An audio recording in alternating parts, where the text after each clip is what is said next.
Hello, everyone, and thank you for joining us today. My name is John Randall, and I'm the Senior Vice President of Product Management here at GoSecure. I know you got a lot going on in your lives today. It's a different world than it was a year ago. Thank you all very much for taking time with us, and hope you find the next 30 to 40 minutes interesting and give you some good takeaways to at least think about. Before we get started, let's do a little bit of housekeeping. First and foremost, happy St. Patrick's Day to everyone.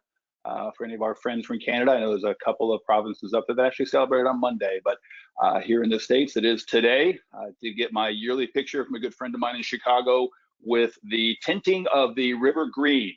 And when I say green, it is absolutely green. If you've never seen that, take a look at that. Check out on the internet. It's quite amazing. Second thing is, as noted, I run product management here at GoSecure. Been a cybersecurity veteran for over 25 years. Seen a lot of things happen. Seen a lot of changes in this industry, both from the defense side of the house. I've been a practitioner. I've run security departments as before, as well as from the vendor side of the house, where I've spent the second half of my career. Watched the attacks get more advanced. Watched the techniques get more interesting, for lack of a better word.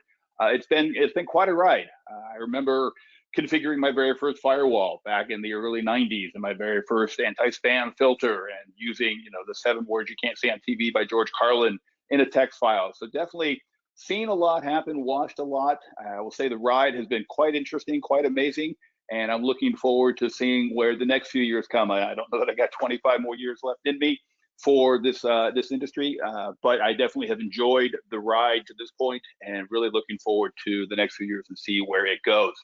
But as I was thinking about this presentation, and I was thinking about my time in the industry, I realized that this visual here is really what we've come up with now today in the cybersecurity space. It's a daily cat and mouse game. It really is a case of who is ahead of the curve today.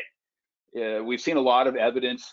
It just makes obvious sense that the criminals, for example, will create their malware, create their techniques, and they'll test them before they even push them out, or they'll do very small test groups, similar to what we do for software here at GoSecure. We're developing new solutions or updating our solutions. We have our test lab, our QA lab, our test lab, our demo lab, run it through its paces before we release it out to our customers. And the criminals do the same thing. I mean, it's not hard to create a new piece of malware and run it through total, to find out if it's even detected by any of the AV engines out there for a while. So this game of cat and mouse is where we are. They make a move, we on the defense side adjust, they go back and make another move, we adjust. And it's been this way for as long as I can remember. It seems to happen more quickly these days. And that becomes the theme as we talk today about the Exorcist ransomware and BazarLoader, is how quickly the mouse in this case can iterate and bring new things to bear. In fact, you'll see in the BazarLoader example, for example, we saw a new variant 2 days later with a new addition to the executable itself, or the information it was calling. So I mean, iterating that quickly is again not uncommon, but that's why I say it's a daily cat and mouse game. You can block the first version of BazarLoader, and then 2 days later, you've got a whole nother version. How do you do that? How do you stay ahead of this? How do you, keep your king from becoming in check, let alone checkmated, ultimately being breached? That's, the world that we live in today, and it feels like these moves are getting much quicker on a daily basis. I presented slides like this for most of my 25 years, and I'm not here to present this slide. My point is, there's always going to be a slide like this talking about the trends. And come back 3 years from now, let's give another presentation with the 2 latest pieces of malware, ransomware, what have you at the time. I could have the same slide with 6 different things in it. So my point is that daily cat and mouse game that we're talking about is not going anywhere. It's only going to continue to evolve. I don't want to use the term get worse, even though that's kind of the title of this particular webinar, is are the bad guys taking the lead? That's not the question we're asking. The question we want everybody to ask here is, how am I doing to protect my organization when this is the world I live in today? So as we walk through this, that's what I want you to be thinking is, okay, there's some techniques here that are interesting. They're illustrating obfuscation. They're illustrating avoidance of antivirus, for example. that's what the bad guys are doing. How do I protect my organization to that? So this slide here is just to say, this is a trend. There's always going to be a trend slide. So let's just accept the fact that this, again, daily cat and mouse is the game and the world we live in today. But even further, as I was thinking more about this, I wanted to do a quick little research. It was interesting to note the changing threat landscape. For the longest time, we talked about compromised sites. I worked at an organization that did a yearly security report, and we talked about the volume of compromised sites. And that is well-known sites, all the way down to mom and pop sites, but sites that had been compromised. So if you went to a specific URL or page, you could be compromised by whatever the cyber criminal had placed there. What we've seen here, as this chart is showing, is the number of compromised sites, the malware sites, is actually dropping quite expeditiously because it's not as effective for a variety of reasons. This data here is actually from Google. They're using it based on what their safe browsing is finding. So, bully for Google that they're doing well, but across all the browsers, across all the operating systems, across all the traditional technologies, the reality is that these malicious malware sites are not as effective as they used to be. We're getting better at detecting them or detecting the subsequent actions from them. But what we're not doing good at, as you can see, is phishing. Phishing is a huge issue. In fact, from my early security days were email security. As noted, I very clearly remember editing a text file on my very first email gateway to look for those 7 words you can't say on TV from George Carlin. And then the bad guys figured it out that you can change the O in a certain word to be a 0 and get past it. So this whole game of email has kind of ebbed and flowed, but it's ebbing again or flowing again, depending which way you want to look at it, through phishing, where the content of the message is not necessarily malicious. It surely looks legitimate, and end users continue to fall for the same tricks. Another way to look at this is through what we call attack sites or compromised sites. And compromised sites would, again, be those sites where it was a legitimate site. It was not brought up specifically for the intent of delivering malicious content. It was put up to deliver, mom and pop candy or deliver, sporting goods or whatever happens to be. A compromised site would have been one where that legitimate site, where maybe 95% of it was entirely legitimate, did have a few pages that had been compromised and were delivering malware droppers, now whatever, a variety of different malicious content. That is on the decline again for, good reasons across the security landscape. But these attack sites, these sites which are doing one thing and one thing only, and again, think of phishing here. Think of credential scraping attacks where there's nothing malicious in the message itself. The email that comes through the user, there is absolutely nothing malicious. All it's asking you is to click here and log in to do something. And that first page is the login page may not be in and of itself have any malicious content other than what it is doing is stealing credentials, which are then used somewhere else or resold on the dark web or whatever the ultimate goal of having that list of credentials is. And in fact, we published a blog on this just recently, another case of malware or credential scraping. And we've actually found a site in Nigeria, of all places, where we had a whole list of names and email addresses and passwords.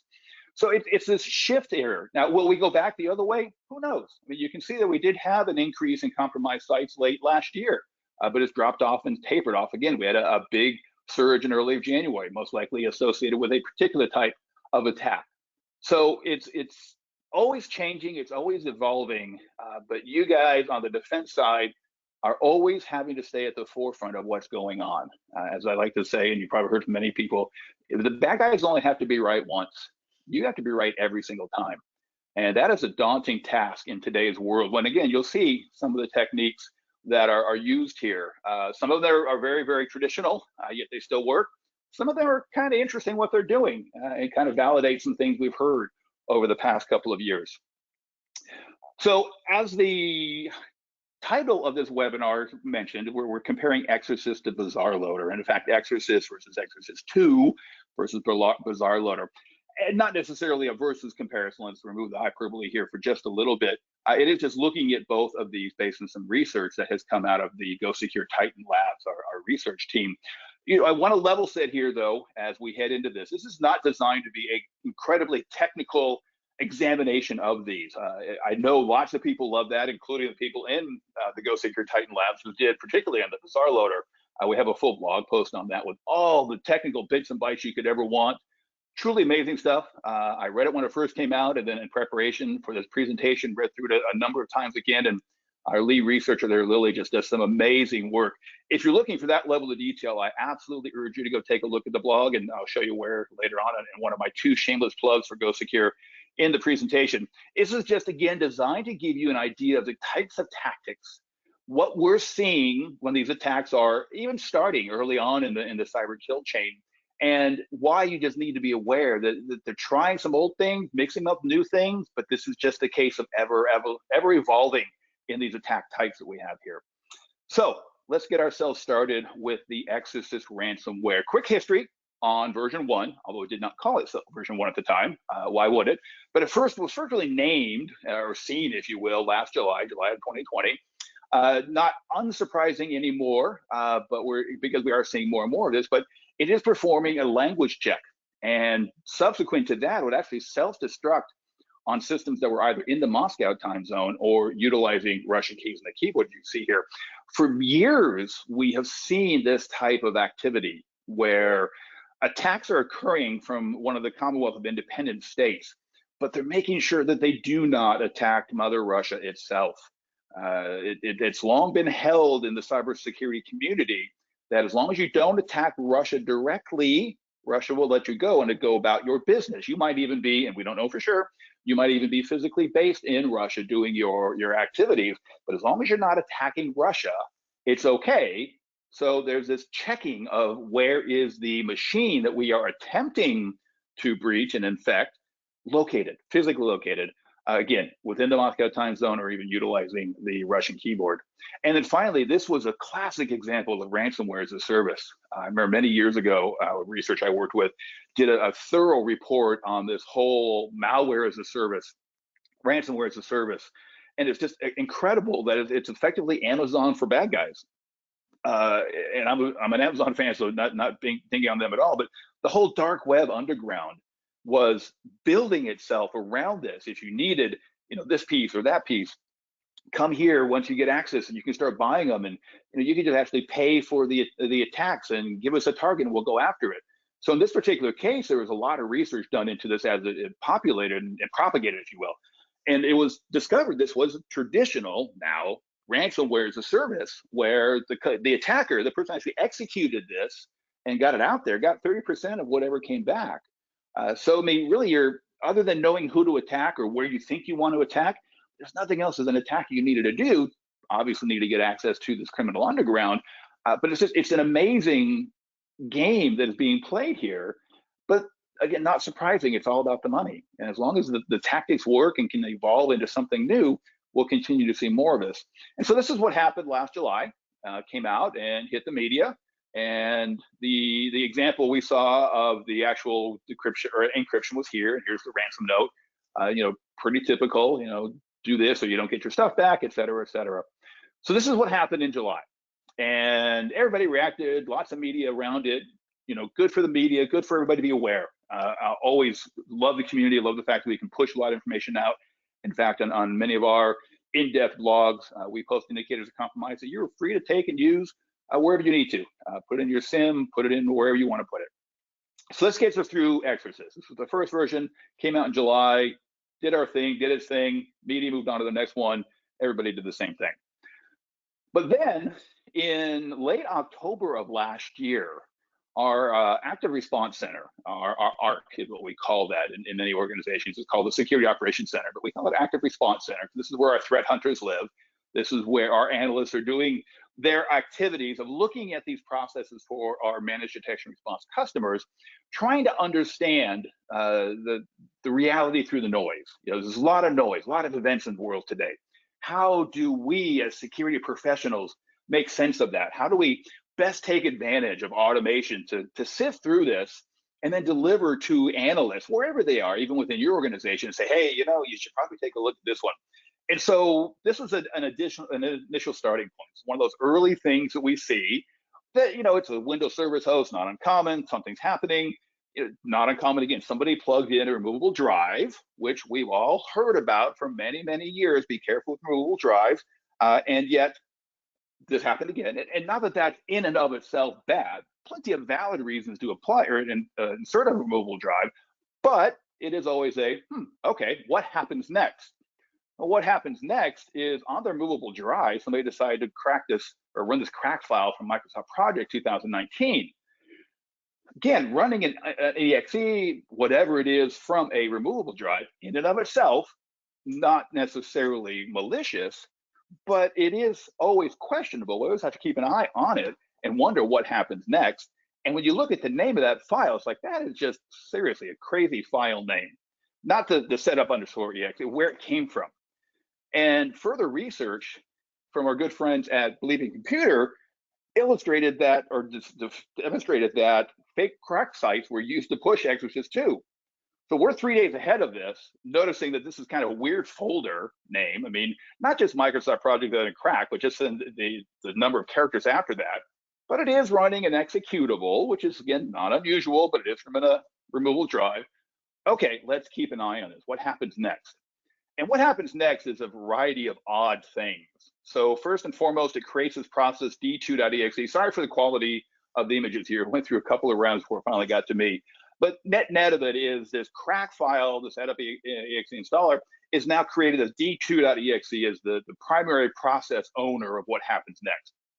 Not a common name. If you look at a lot of setup files, they will do things to kind of give you a sense of what they are. But hey, let's just play along and say, fine. We look a little bit closer, we're doing more things like creating temp files and what have you. Again, not uncommon for setup files to do an installation. But if you look a little bit closer, even at this one here, we're creating a couple file names with some interesting names, password files. Why would a setup process be creating password files? Again, there could be a very logical reason. It could be a developer just had a strange sense of humor, what have you, but it is highly suspicious, especially as you start putting these pieces into perspective.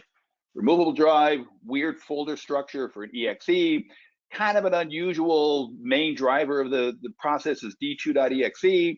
We are creating these password text files, like, really?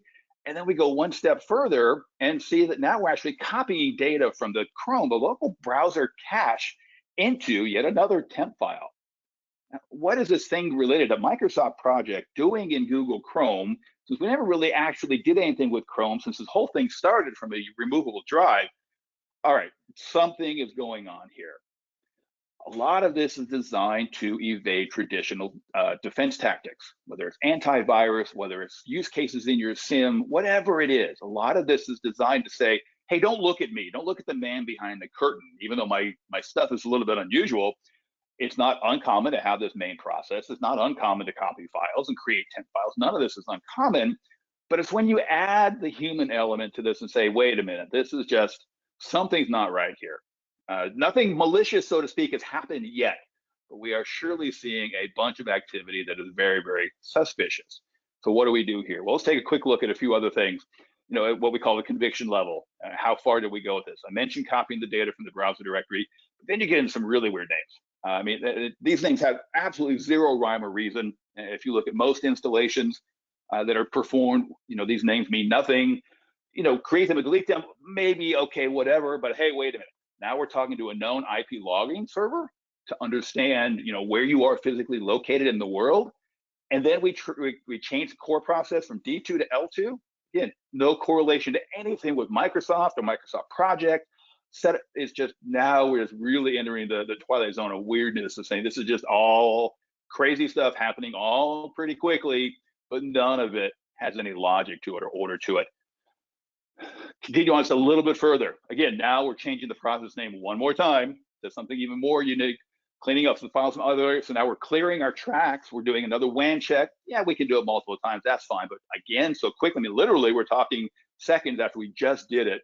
And then this really got weird. We actually saw that they inserted the smart clock.link. Now, link files are just shortcuts, as you may know from the Windows world. But further research into smart clock is actually a known malware variant. I mean, it's been around a little while. It's not unknown. Completely unrelated to Exorcist. There is no indication anywhere that had anything to do with Exorcist, either the first version or subsequently the second one. So why is it here?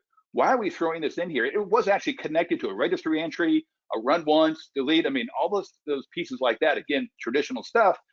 But why this? Why now? Why the name of a known malware variant? Is it, again, to throw AV off the scent? Hard to say. Again, you have to be in the mind of the attacker, but it was just a severe indictment of, all right, now we've gone beyond Twilight Zone. We're just way out there now. And then we start over one more time. We got this whole thing one more time again. At this point, the active response center threat analysts who are watching this said, that's enough. We know that something bad is going to come out of this, and we don't want us to get to that point. And so in this situation here, we actually quarantined this machine, told the customer what was going on, gave them the information, and were able to stop anything from happening. And then, create rules within our own system right away to start looking for the similar activity. So we didn't get to this, which ultimately ended up becoming the Exorcist 2 ransomware screen, just a slight variant on the previous one. So we were actually able to get to it before it became what is ultimately known 3 days later as Exorcist 2 and stop the process from actually ever truly infecting a desktop because of all of this craziness of activity that was evading the other checks that the customer had on that device. They had traditional AV, they had a few other things happening, all of which was not catching what we were seeing here, and then the ability to put those pieces together. So what's the takeaway here? The takeaway on this one is quick iteration. We went from July to September, not as quick as the BazarLoader I'm about to talk about, but still quick iteration. But just some weird techniques. But this is an attacker who knows a good amount about what the traditional cybersecurity solutions are looking for and checking through, and throwing off multiple tangents to try and deflect and evade detection. And this is where you need a different approach than these traditional ones. These traditional ones are necessary. Antivirus is necessary. It's a good first check. It does that quick, immediate binary, good or bad, move on. And a lot of that immediate bad stuff still comes through. Don't get me wrong. So you do need to continue having that. But it's when you get to things like this that explode beyond the visibility or detection capabilities. That's what you have to ask yourself, is how would your infrastructure have caught even the few pieces I gave you here? Do you have the right pieces? Would you have been notified soon enough to kill this? Or even if this machine had become infected, heaven forbid, and wasn't, encrypted, could you have identified that quickly enough to at least quarantine this one machine, take it off the network before it moved laterally and caught anybody else? That's the thought process I'm hoping you take out of these little descriptions of what we're gonna have going on here. All right, enough about our good friends with the Exorcist. Let's move on to BazarLoader. And this is another one. Again, to level set here, we have a ton of technical details here about what the portable executable is doing, what it's doing with threaded APIs or not doing. If you are at that level of detail, and hallelujah if you are, there's people like that. I love hearing them talk about it and the passion. Again, Lily on our Titan research team is so passionate about this. I love people like that, but that's not why we're here today. We could do a full couple hours just going on that. If anybody really want to talk to Lily about that, reach out to our PR team and we'll see if we can figure something like that out for you. But when I looked at the broader picture of BazarLoader, and I looked at the sequence, kind of very similar to the cybersecurity kill chain, albeit not with all 7 steps, it was pretty typical stuff that we've seen for many, many years. Phishing again, using well-known cloud storage. Hey, let's download a file, see if we can slip it in past your AV or whatever else you have checking files. And then bada boom, bada bing, let's drop in some BazarLoader and then have some fun after that. So go figure. Here again, it all started with an email. And email, phishing email, tend to have a few different varieties, as I'm sure you've all seen. A real good one is just apparent legitimacy around the holiday seasons, for example. I'd love to see what the criminals come up with from a spoofing of Amazon or any of the shopping sites. They get pretty darn creative and get pretty darn impressive at duplicating a click here to check your order status, and then the job is done. Another common angle is emotion. Let's hit you with an emotional something or other. It could be, give money because of charity, and they extol the virtues of some charity, and then who knows where. This one here is hitting you hard and quick with the, hey, you've been fired. Click here and let's be done with this. Very few words, not a lot going on here, but it surely is going to catch a lot of end users' attention that you've been fired. Now, let's be clear here. If you look at this through most email email clients, there's going to be indicators that this is not really what it seems to be. But again, you've got end users who are, especially nowadays, all over the world, working from wherever. they're busy. The blurring of line between personal and business has gotten even worse, especially with the work from home environment that we're in with the pandemic. So all of a sudden you get this email. It's like, well, let me just take a look real quick. I don't want to, I'll do what it says. I'm going to click on this and see what happens. A couple days later, we got this one, which took an alternate path towards an emotional response, which was, hey, we're doing a survey here on the employee satisfaction, and we'd really like to hear from you. Completely different end of the emotional spectrum. But what happens after this is very similar. But this is an example of the emotional attempt through phishing to try and get people to say, okay, yeah, I wouldn't mind giving my 2 cents worth.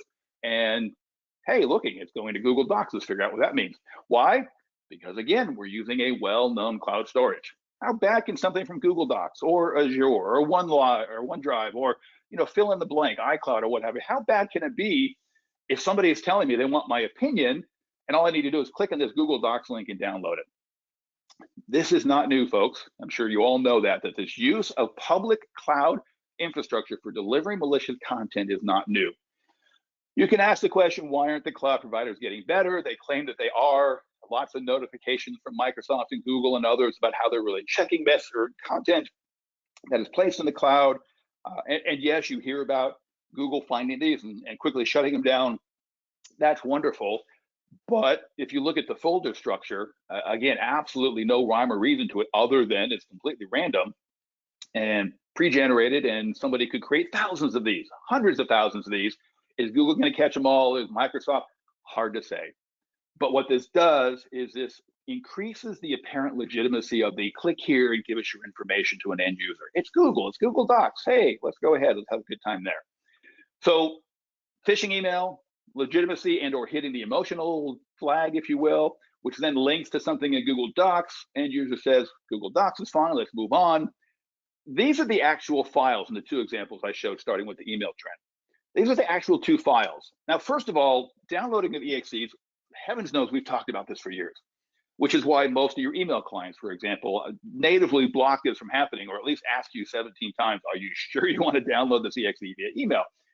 Via a browser, it's not as easy to do that, because there are plenty of reasons why you should download an EXE.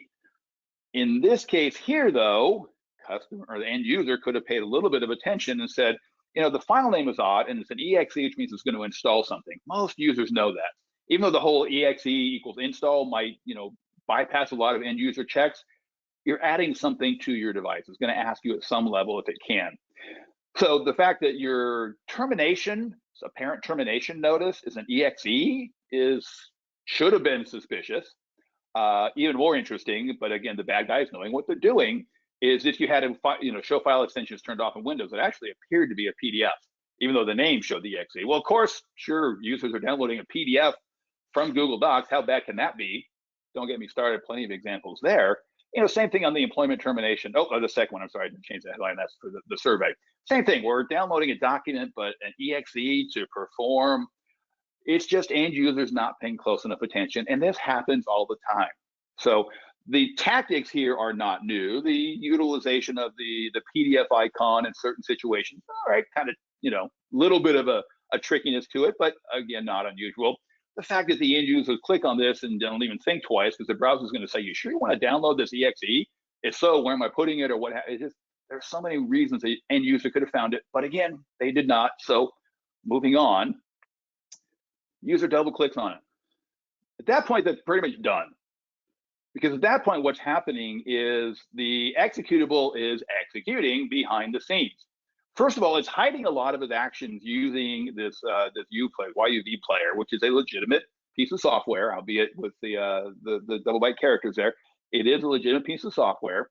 And so by adding this level of legitimacy to it, any types of automated checks would probably look at that and go, yeah, it says it's this, so when we know this is actually good, so we're okay. Interestingly as well, all the application dialog windows are prevented. So normally you'd see those, hey, what about, all that being held back and suppressed. The user's not seeing anything. But what is happening in the background is the internal shellcode within the middle of all this that will end up doing all of this crazy, nasty work is decrypting and executing. So effectively, the end user has executed this file, this report that tells them they've been fired, and are now in the process of sitting there going, well, what's happening? And what's happening their machine is going to become encrypted.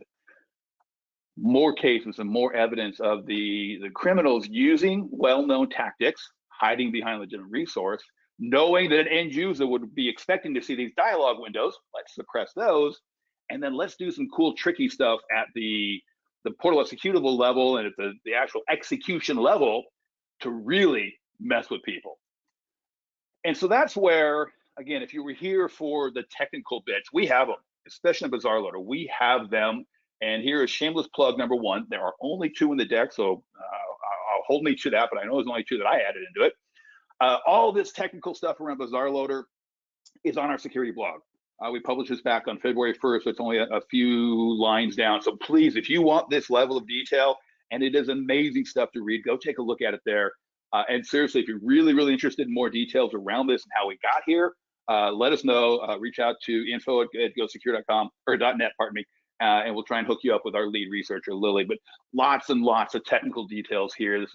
Lily actually says, I have fun doing this in my spare time. That's the personality we're dealing with, wonderful person. But what's interesting across all of this technical stuff were a couple of things. First of all, that language check again. This time is checking for the Armenian keyboard language. Interesting why it was specific to Armenia. You can read all you want into that, as opposed to the previous one, which was checking for Russian and the Exorcist ransomware. This one's specifically looking for Armenian. Again, no idea why. Read what you want. Are they from Armenia? Whatever it is, it doesn't matter. It's just this interesting check again. And then also noticing if BazarLoader is already there. It could be already running, what have you, and it will automatically exit. In fact, even on a technical side, it doesn't exit in a weird way that creates a process exception. It's kind of freaky how detailed these guys tend to go in places you're like, really, you had to go that far, how to kill yourself if you're already running on the system. Be that as it may, there's just a couple of, again, unique elements here that are protecting itself, as well as making sure it's only running where it wants to run to do its thing. And then finally, in the second version, this is the big difference we saw in the second version. There are some technical differences that are outlined in the blog, but the main chunk of what the first version versus when we saw 2 days later, the main chunk of what they did was about the same. But this is where we saw this, and there's been a lot of chatter about this as this happened because other researchers have seen the same thing. Within the code itself, the criminals had added these stupid defender lines. And there's a lot of chatter around, does this mean that maybe it's because of Microsoft Defender, that they did something? Is it just all of us in the defense space, if you will, the defending of customer space, that they're making fun of all of us? It was very interesting that 2 days later, we had this variant in the second email, the example that started this whole thing, but the main difference was this particular couple of lines here around stupid defender. Again, not the first time we've seen things like this in malware over the years, but it's funny. And would love to be able to get in the mind of the criminal and say, well, why did you put that in there? Was it specifically for a vendor, or just in general, all of us were protecting it? Not ever going to happen, but it was fun. And a number of people in our Titans Threat Lab chuckled about that one. And again, check online, you'll see a lot more on that.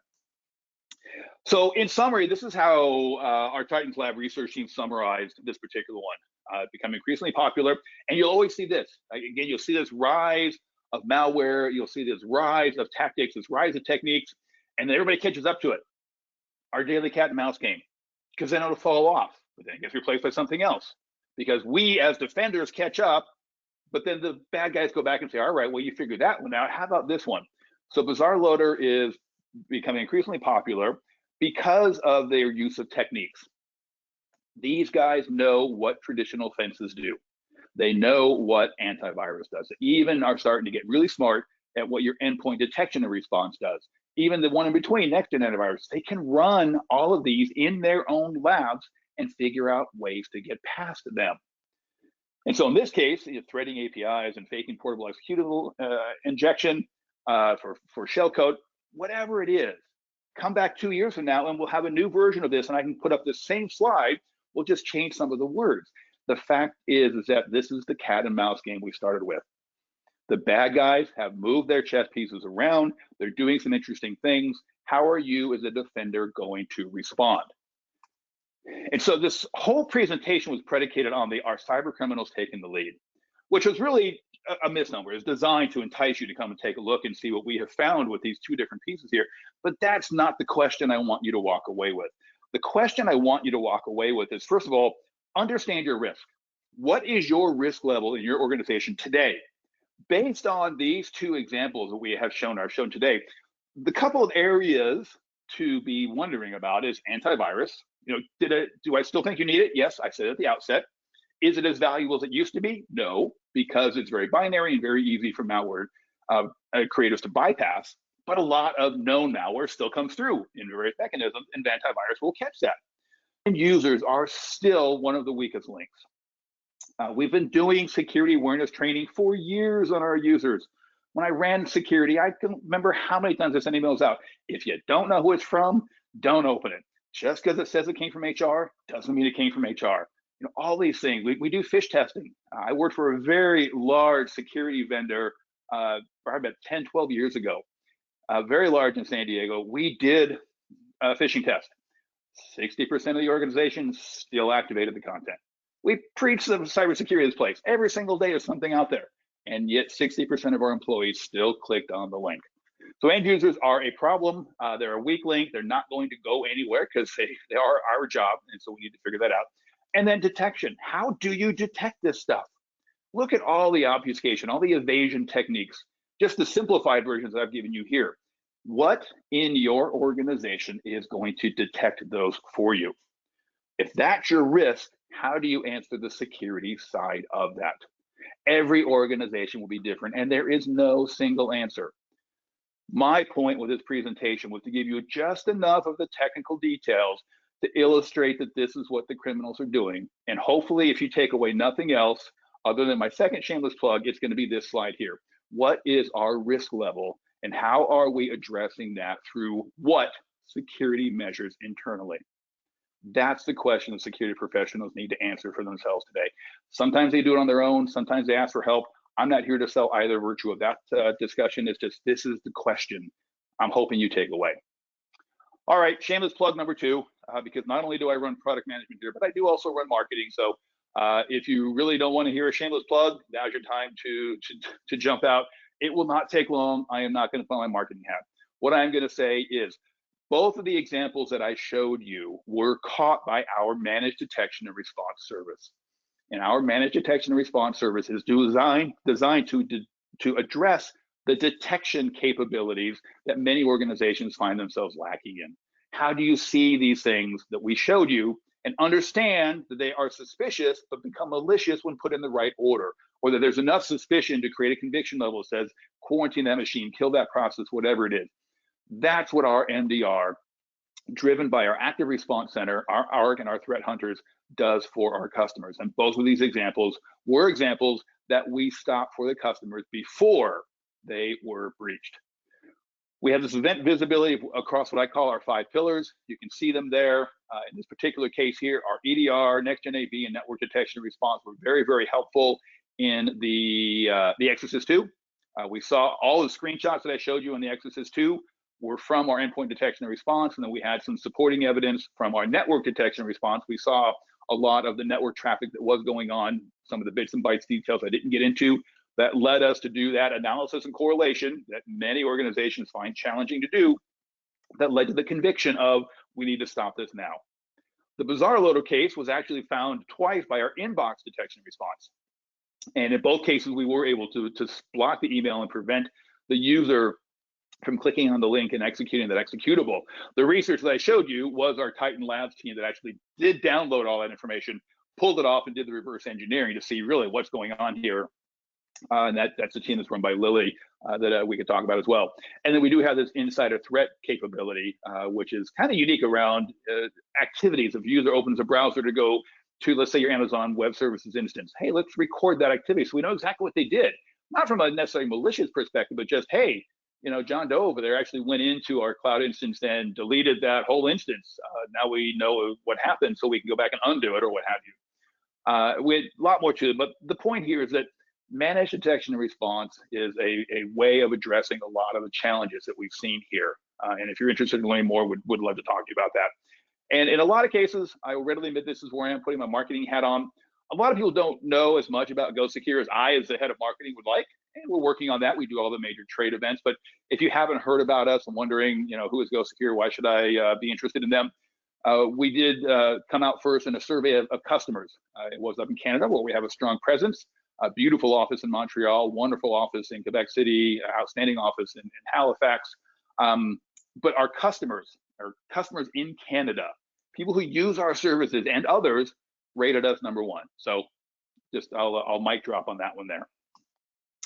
So with that, we are at 40 minutes, exactly where I hoped we would get to. So I want to say thank you to everyone for giving us time today. Go off and enjoy whatever your plans are for St. Patrick's Day. Hopefully you're wearing green. I know a few members of my team, even though we're all remote, are not and have been pinched by their 6-year-old multiple times. So hopefully that is not you. But without any further ado, again, thank you all very much for your time. Thank you for joining us, and have a wonderful day and the rest of your week.